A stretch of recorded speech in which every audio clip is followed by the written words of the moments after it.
আলাইকুম। কুন্ডা বাজারপাড়া কর্তৃক আয়োজিত দ্বিতীয়বারের মতো নাইট শট পিস ক্রিকেট টুর্নামেন্টের আজকে দ্বিতীয় রাউন্ডের প্রথম খেলা পালপাড়া স্পোর্টিং ক্লাব বনাম কুন্ডা জমাদ্দারপাড়া। তো আজকের খেলাটা আসলে খুবই একটা সুন্দর খেলা এবং আজকে যারা জয়ী হবে তারা কোয়ার্টার ফাইনালে চলে যাবে। তো আমাদের জমাদ্দার দুটি দলের জন্য শুভকামনা, দোয়া রইল। আর আপনারা যারা দেখবেন অবশ্যই দোয়া করবেন আমাদের জন্য। এবং এই খেলাটা যে পরিচালনা হইতেছে, যারা পরিচালনা করতেছে তাওহিদ, আরাফাত, তামজিদ এবং আরও যে সকল ভাইয়েরা আছে সবার জন্য দোয়া করছি। এবং আগামী তো আমরা চাই এরকম খেলাধুলা যাতে এই মাঠেই হয়, এটা আমার প্রত্যাশা। আসসালামু আলাইকুম।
বারো ওভারে মোট 55টি চারে টার্গেট দিয়েছে পালপাড়া স্পোর্টিং ক্লাব।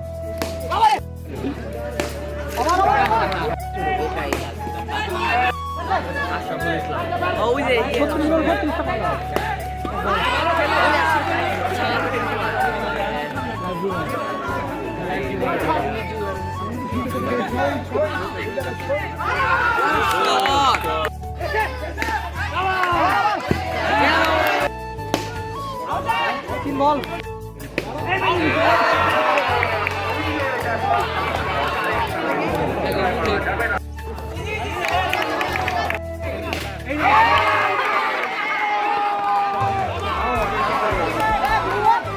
অবশেষে 55টি চারে টার্গেট দিয়ে পালপাড়া স্পোর্টিং ক্লাব আজকে বিজয় হয়েছে। আজকের ম্যাচটি বিজয়ের পর পালপাড়া স্পোর্টিং ক্লাব কোয়ার্টার ফাইনালে উঠে গেছে। আজকের এই ম্যাচে ম্যান অব দ্য ম্যাচ হয়েছে তামজিদ ইসলাম। 29টি চার ও 2টি উইকেট পেয়ে ম্যান অব দ্য ম্যাচ।